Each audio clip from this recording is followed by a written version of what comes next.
সালমার গতিবেগ অনিকের গতিবেগের থেকে 1 মিটার/সেকেন্ড বেশি। 180 মিটার দৌড়তে গিয়ে সালমা অনিকের থেকে 2 সেকেন্ড সময় আগে পৌঁছায়। অনিকের গতিবেগ প্রতি সেকেন্ডে কত মিটার হিসাব করে লিখি। তাহলে এখানে বলেছে অনিকের গতিবেগ থেকে সালমার গতিবেগটা 1 মিটার বেশি। তাহলে আমরা প্রশ্ন উত্তর চাইছি আমাদের অনিকের গতিবেগ কত। তাহলে আমরা ধরে নিচ্ছি যে অনিকের গতিবেগ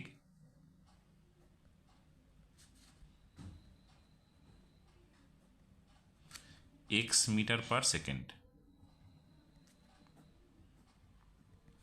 তাহলে সালমার গতিবেগ কত হবে? সালমার গতিবেগ 1 মিটার বেশি আছে, তাহলে আমরা লিখব x+1 মিটার/সেকেন্ড। এখন আমাদের যেতে হবে কত? 180 মিটার। তাহলে আমরা লিখব 180 মিটার দূরত্ব যেতে অনিকের সময় লাগে। অনিকের সময় লাগে কত হবে? 180কে আমরা x দিয়ে ভাগ করব, তাহলে 180/x, এটা এককটা হবে সেকেন্ড। এবং 180 মিটার দূরত্ব যেতে সালমার সময় লাগবে কত? সালমার সময় লাগে এখানেও 180/x+1 সেকেন্ড। এখন প্রশ্ন হচ্ছে, সালমা যেহেতু তার গতিবেগটা বেশি তাহলে সে আগে পৌঁছাবে, আর অনিকের গতিবেগ কম সেহেতু সে পিছনে পৌঁছাবে। তাহলে 2 মিটার/সেকেন্ড কার বেশি আছে?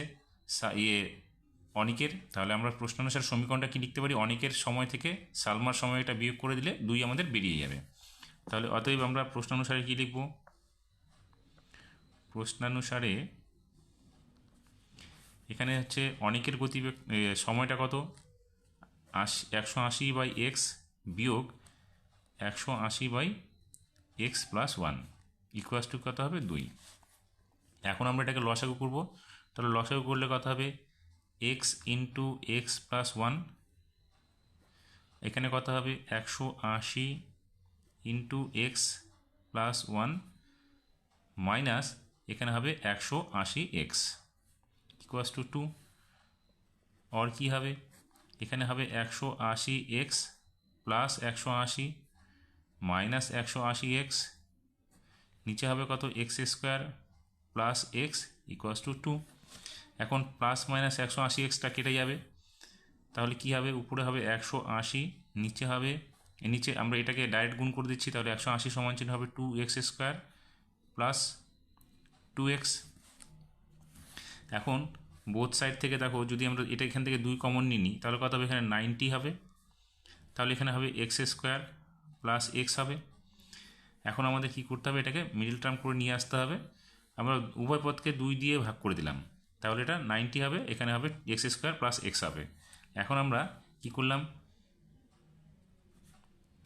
x² plus x minus 90 equals to 0 করে দিলাম।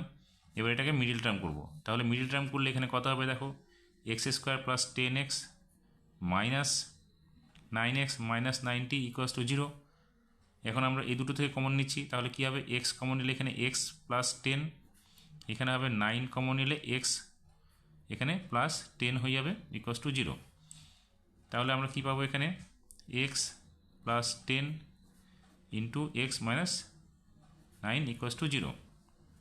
তাহলে এটা দুটো রাশির গুণফল আকারে 0 আছে, তাহলে আমরা সুতরাং লিখতে পারি x প্লাস 10 ইকুয়াস টু 0 বা x ইকুয়াস টু মাইনাস 10। আরেকটা কী পাবো? x মাইনাস 9 ইকুয়াস টু 0 বা x ইকুয়াস টু 9। যেহেতু এটা সময় তো ঋণাত্মক হতে পারে না, সেই জন্য আমরা সময়টাকে পজিটিভটা ধরবো, অর্থাৎ এখানে x কত? 9, আর x আমাদের ধরা হয়েছে কি? x ধরেছে অনিকের গতিবেগ। তাহলে আমরা এখানে লিখব, সুতরাং অনিকের গতিবেগ 9 মিটার/সেকেন্ড।